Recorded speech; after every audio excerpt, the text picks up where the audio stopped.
Eu sou Paulo Romeiro, professor do CEFT, Centro de Educação, Filosofia e Teologia da Universidade Presbiteriana Mackenzie. E este é o programa Redescobrindo a Reforma, produzido pela TV Mackenzie para comemorar o aniversário de 500 anos da Reforma Protestante.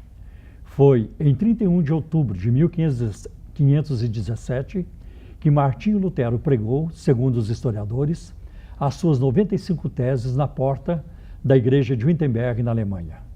Com isso, Lutero conclamava a todos para uma volta à centralidade da Bíblia Sagrada na pregação e na vida prática cristã também. E a reforma, ela não tratou apenas de questões religiosas.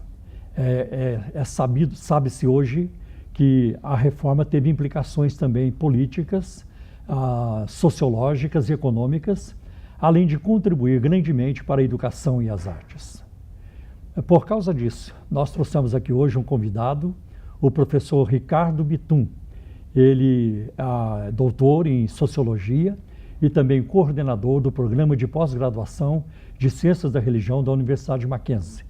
E neste momento, nós vamos então conversar sobre as implicações sociais da Reforma Protestante. Professor Bitum, muito bem-vindo ao programa, a Redescobrindo a Reforma. É um prazer muito grande tê-lo conosco aqui hoje. Olá, Paulo. Eu quero saudar também a todos os telespectadores que estão assistindo esse programa e já parabenizo de antemão certamente pelo sucesso que será esse programa conduzido por você e pelo nosso querido CEFT. Professor Bitum, nós estamos num ano muito especial para o protestantismo em todas as partes do mundo, porque, como disse agora na introdução do programa, estamos comemorando 500 anos da Reforma Protestante.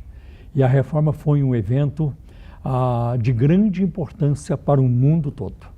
E eu, vou lhe perguntar, até explorando aí a sua expertise, a sua especialidade na sociologia da religião, em que contexto social a Reforma aconteceu?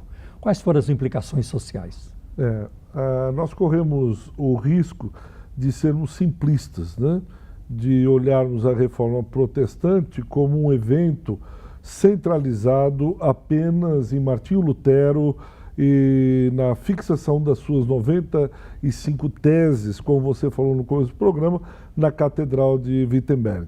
Mas é verdade que havia todo um contexto social que já vinha ocorrendo até culminar na Reforma, né? Então, a Reforma, com a pregação das 95 teses, é apenas, então, somente o estouro, o ápice, o pico de movimentos que já vem acontecendo na Europa. Por exemplo... Então era como que o cenário já estava montado. Já estava montado. E favorável, né, para que a reforma acontecesse. Perfeito. É isso mesmo. Por exemplo, você tem os valdenses, né? Quando Pedro Valdo, no século XII, ele já começa um movimento em direção àquilo que irá espocar, vamos dizer assim, lá na Reforma.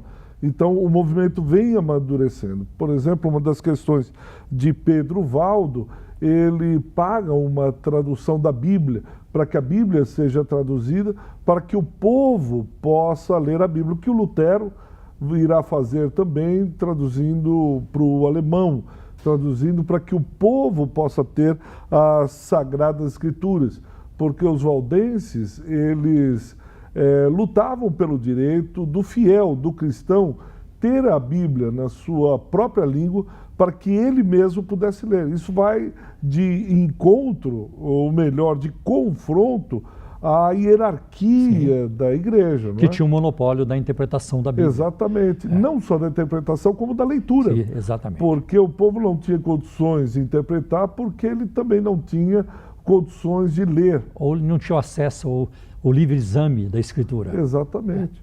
Isso no século XII. Você vai ter no século XIV, João Wycliffe, que também irá trabalhar nessa linha, indo por esse caminho da tradução. E aí um segundo ponto que ele vai retomar é a questão da riqueza da igreja.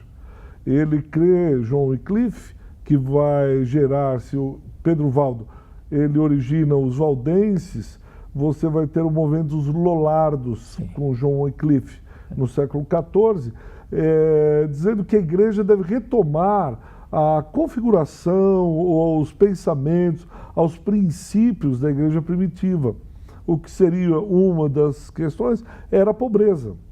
A igreja não precisava daquela luxúria, não precisaria daquela riqueza, o poder da igreja não era um poder temporal. Eu acho que tem aí, como Agostinho também já tratou sobre a teologia do desterro, de que nós somos os miseráveis filhos de Eva neste vale de lágrimas, né? Exatamente. Isso vinha muito através da igreja nessa época, né? Então você pensa, vem vindo todo o movimento social, vem vindo também fora da igreja questionamentos por parte dos príncipes, já começava uma fissura na própria configuração do medievalismo, do feudalismo, toda aquela maneira social já vinha sendo questionada e já começava a dar sinais de enfraquecimento.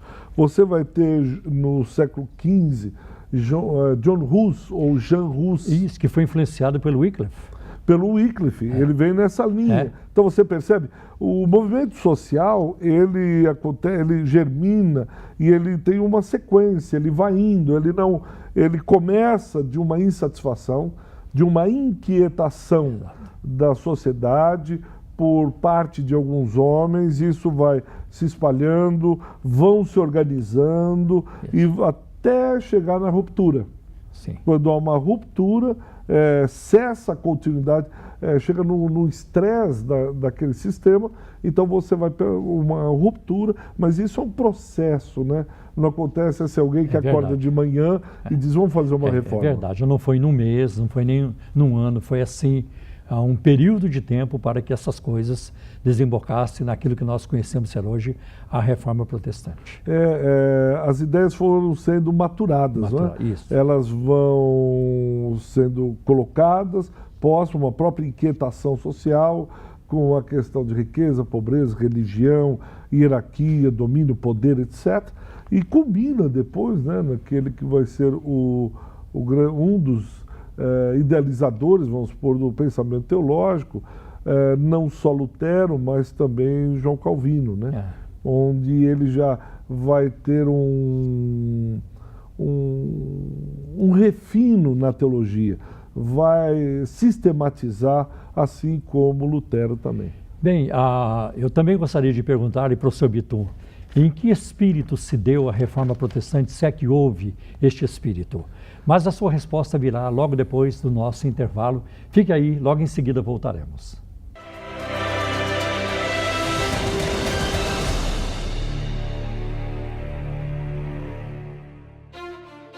Cristianismo Reformado, uma história contada por meio da filatelia, de Maurício Melo Menezes.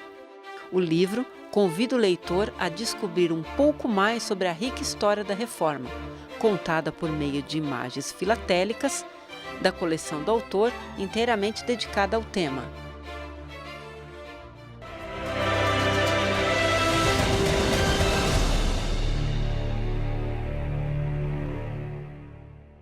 Estamos de volta no programa Redescobrindo a Reforma e, como perguntei agora há pouco, sobre em que espírito a reforma protestante aconteceu, vamos então à resposta do professor Ricardo Bitum. Veja bem, Paulo, na minha maneira de ver, havia algo que talvez falte hoje em nossos dias. Havia um espírito inquieto, para usar um pouco mais uma linguagem paulina, inconformado com o sistema, inconformado com abusos espirituais, abusos financeiros, enfim, uma sociedade que se mostrava corrompida, e havia essa inquietação dos reformadores no sentido de dizer, olha, não foi isso que nós lemos, não é isso que nós lemos, não é isso que vemos, não é isso que propôs Jesus.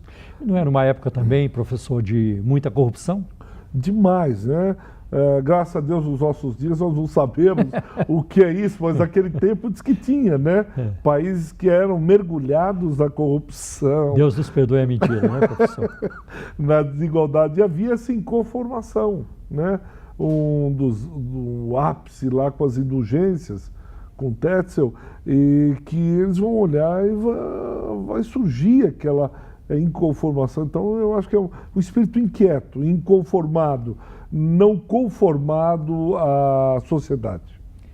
Bem, professor Bitum, quando nós lemos sobre a Reforma Protestante, a gente ouve falar nos grandes ícones da Reforma, e mesmo da pré-reforma. Nós temos lá Jerônimo Savonarola, João Hus, como você já mencionou, a Wycliffe, e Lutero, Calvino, Zwinglio, Melanchthon e vários outros. E até mesmo Erasmo de Roterdã, que exerceu uma influência sobre Martinho Lutero. Agora, aqueles homens, eles eram heróis, eram perfeitos, eram semideuses. Que leitura nós podemos fazer da vida, do trabalho, do perfil desses homens? Essa é uma boa pergunta, porque quando nós vamos lendo a história, a impressão que fica é que eles eram não homens, mas super-homens, como você mesmo disse, né? Mas não eram homens normais, eram homens do seu tempo. E com esse espírito inquieto, inconformado, eles liam o seu tempo e percebiam que, de alguma maneira, aquilo lá deveria ser mudado, deveria ser transformado. Aquilo que eles estavam vendo não gerava neles um espírito conformado, dizendo, é assim, desde sempre é assim, desde que o homem é homem assim. Pelo contrário, eles olham para aquilo e confrontam, eles olham para aquilo, porque, veja bem, eles estão confrontando o maior sistema político, social e econômico da época. E religioso também. E religioso, e misturado religião, misturado poder. Não é uma coisa simples. Olhando hoje, 500 anos depois, a impressão que passa é que eles eram super-homens, super-heróis, e como o super-homem tirava a sua batina e ou achar que a tarefa foi muito fácil, mas não foi. Exatamente, pelo contrário, sofreram, né? Então, eu acho que esse espírito inconformado, como humanos que eram, e guiados pelo Espírito Santo, eles confrontaram, não tiveram medo de perder posições, de perder a vida. A própria vida. Perder a vida. E não só a vida, porque, por exemplo, aí são parentes que não tem com a reforma, mas eu vejo isso dentro da reforma. A questão não é perder a vida com Cristo, mas é viver uma vida com Cristo dentro desse sofrimento, dentro desse confronto, dentro dessa inconformação, dentro dessa cultura. O professor Mendonça diz que o protestantismo vem como uma contracultura daquela cultura religiosa, aquele caldo religioso, político, econômico, social. Então, viver confrontando, peitando, questionando, provocando o maior sistema da época, não deveria ser fácil viver assim, né? Porque morrer ele poderia, com uma espada, cortar a cabeça, tchau Lutero, tchau Calvino, mas você viver uma vida inconformada parece que é muito mais desafiante do que você morrer, né? Eu acho que nós estamos falando aí do perfil dos reformadores e outros ali talvez menos conhecidos do que os famosos, né? Mas a gente vê também que eles eram homens que tinham suas limitações, seus medos, né? Tentações, e eles tinham todas essas implicações. E é muito importante para nós, então, sabemos disso, né? O próprio Lutero, ele vai ter questões sérias se no começo da reforma ele como que protege a população, principalmente os miseráveis, mais para frente ele vai desejar a morte desses, ou mesmo a prisão, para alguns historiadores, desses mesmos miseráveis que se rebelavam contra os príncipes, os quais o apoiaram. Então está lá registrado na história. Por isso é importante a pergunta, porque eles não acertaram sempre. não foram 100% certos. Em outras palavras, não foram perfeitos. Isso, eles não eram perfeitos. Não eram. Eles também tiveram suas limitações, tiveram seus erros, tiveram seus medos, suas angústias. E não foram também teologicamente perfeitos. Exatamente. Mas o que é bonito a gente ver? Que eles erraram, e isso faz com que a gente se aproxime deles. Exatamente. Né? São tão humanos, cheiram gente como a gente. Exatamente. E a gente vê isso também até nos heróis da Bíblia, também, né? Lá de trás, lá no início, como eles também foram imperfeitos e como o poder de Deus se aperfeiçoou na fraqueza, para usar a linguagem paulina aí. E com toda essa problemática, eles ainda assim conseguiram fazer transformações significativas na sociedade. Alterar, alguns dizem que o pensamento moderno se dá devido à reforma protestante. Essa cabeça mais racional, de leitura, de interpretação, como o próprio Weber diz, né, essa ação racional, deriva muito desses homens, imperfeitos, com falhas, mas que ousaram questionar, enfrentar um sistema reinante, vigente, principalmente religioso. E a reforma, professor Bitum, e você sabe disso melhor do que eu, ela se espalhou muito, mas não foi também sem lutas. Foram grandes as dificuldades. Muitos morreram para que a reforma atingisse, né, esse sucesso, ou para que a reforma prosseguisse. Bem, professor Bitum, qual é a mensagem da reforma protestante para os dias atuais? Quais são as implicações da reforma protestante para a igreja dos nossos dias? Nós teremos um breve intervalo, não saia daí, porque a resposta virá através do professor Bitum logo depois do intervalo.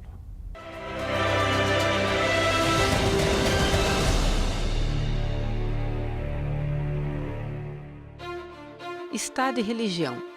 Uma análise à luz do direito fundamental à liberdade de religião no Brasil, de Wallace Teche Sabaini. Este livro tem por objetivo ampliar a discussão sobre o direito fundamental à liberdade de religião, contribuindo para a reflexão sobre efetividade e eficácia desse direito.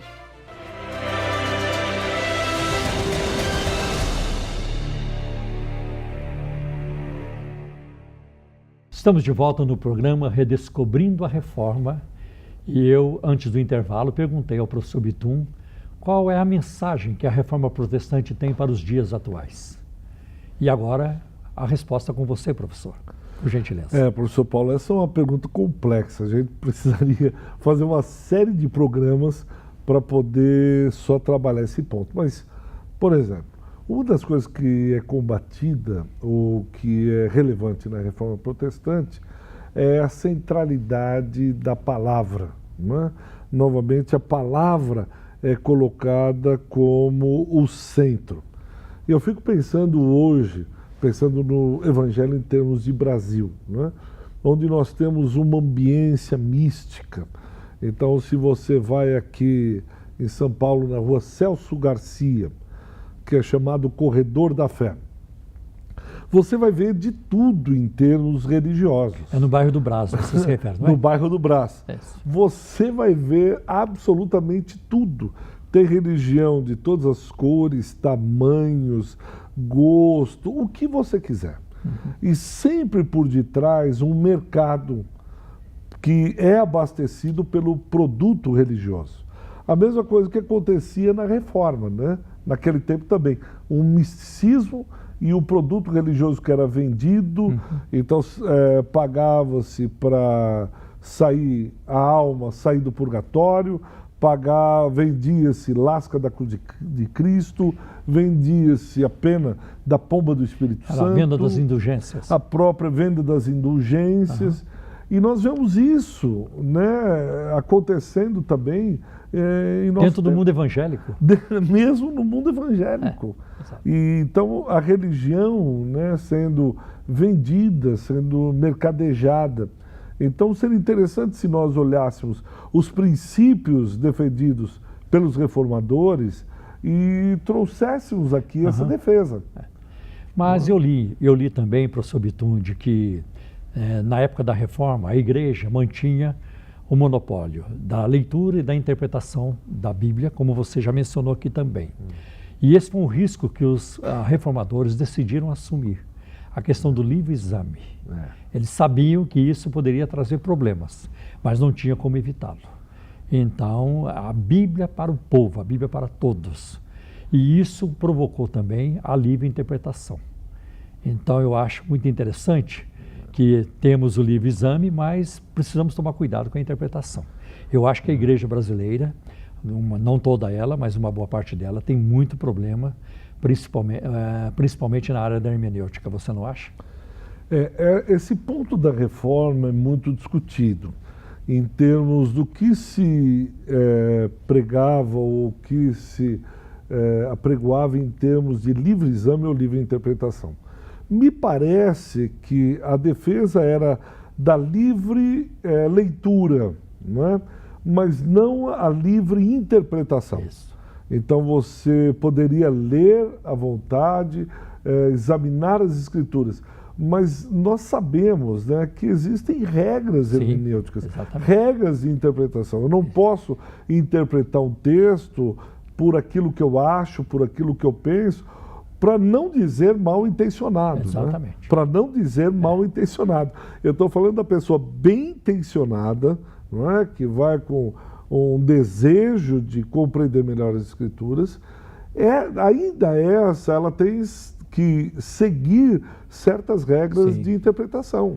Porque se você remover os parâmetros da hermenêutica, aí sobra muito pouco, né? E outra, vai dar o resultado é aquilo que nós vemos hoje no campo religioso brasileiro, não é isso? Exatamente, desmorona, né, todo o edifício. Você tem certas regras para construir um edifício. Ninguém vai construir um edifício lá e dizer, não, hoje eu não quero usar o ferro, eu vou usar isopor, e crer, é muita ingenuidade que ele vai conseguir construir um prédio seguro dessa maneira. Ainda que possa ser bonito, mas é fake, é cenário. A mesma coisa, se a gente for construir uma teologia consistente, uma boa teologia, ela requer de certa instrumentalidade hermenêutica. Caso contrário, você vai construir algo da sua cabeça, um Frankenstein. E a gente sabe o fim da história, Frankenstein se volta contra o próprio Criador. E aí isso vira uma bagunça que ninguém mais se entende. Eu tenho ouvido alguns comentários aqui e ali de que nós precisamos de uma nova reforma. O que você acha disso, professor? Então, eu também tenho ouvido isso, né? Mas a questão, naquele tempo você tinha a luta contra um poder central. Aí eu fico perguntando se nós transportássemos isso hoje para os nossos dias. Qual é o poder central? Não há um inimigo físico palpável, porque a ambiência, como diz o Bauman, está líquida. Então, quando você vai pegar aqui, eu acho que nós corremos o risco de lutarmos uns contra os outros e acabarmos com tudo.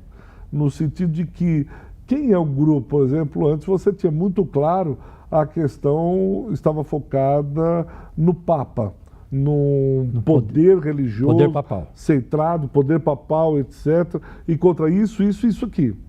Agora, quem seria esse que combate? Quem seriam os combatentes, primeiro? Quem seriam? Os evangélicos? Hoje você sabe. A palavra evangélica está muito diluída. Muito desgastada. O que é ser evangélico? Nós não temos. Nós temos uma aparência do ser, mas não o ser. Mas mesmo a aparência do ser está desgastada, quanto mais o ser evangélico. Então, quem seriam esses combatentes? Contra o que eles combateriam? Para onde nós iríamos? Mas quem organizaria isso? Quem é que toma a batuta e diz, pessoal, vamos lá que eu vou encaminhar, eu vou coordenar, eu vou organizar isso? Então, mas em vez de um poder central, professor, você não acha que nós temos hoje, o que nós temos hoje são muitos feudos? Então, pequenos feudos? Eu acho que nós temos os príncipes, né? Mas não temos o Papa. Então, para unir esses príncipes, precisaria um tarefa interesse impossível. A não ser para o Espírito Santo. Não é? Só ele mesmo poderia, que eu creio que é aquele que, apesar das questões sociais, políticas, econômicas, religiosas, você tem por detrás uma mão conduzindo todo esse movimento. E essa religiosidade multifacetada é o que nós vemos hoje, uma coxa de retalho. É uma coxa de retalho. Exatamente. Nós temos um segmento que valoriza a reflexão, outros que são conduzidos pela emoção e assim por diante. Nós precisamos de uma volta à Bíblia, desesperadamente. Você não acha, professor Biton? Não tenho a menor dúvida sobre isso. De aquilo que a reforma propôs, a centralidade da palavra. É o que nós precisamos voltar a isso. É isso mesmo. Olha, nós teremos muito ainda que conversar sobre a reforma protestante, mas eu agradeço muito a sua participação. Eu espero futuramente estarmos juntos, porque o assunto é muito abrangente, é muito amplo, e há muito ainda que se conversar sobre as implicações, os aspectos sociais da reforma protestante. Vai ser um prazer. Nem todas as perguntas aqui foram possíveis de serem feitas, mas aquilo que você trouxe hoje, com certeza, significa uma grande contribuição para aqueles que se interessam pelo tema da reforma protestante. E eu agradeço também a sua audiência aqui no programa Redescobrindo a Reforma. E fique ligado, porque nós voltaremos com outros convidados e outros temas relacionados à reforma protestante, principalmente com o intuito de comemorar os 500 anos, o aniversário de 500 anos da reforma protestante. Lembrando que o dia principal de 2017 será 31 de outubro, porque essa é a data quando Lutero pregou as suas 95 teses na igreja, na porta da igreja de Wittenberg, na Alemanha, 31 de outubro de 1517. Muito obrigado pela sua audiência e até o próximo programa.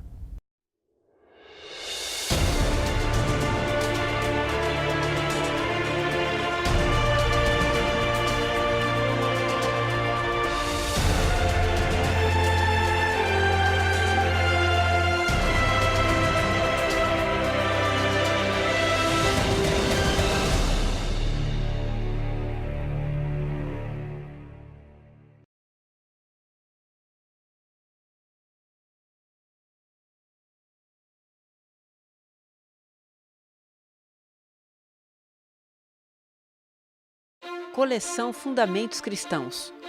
Obras acadêmicas com visão cristã de mundo.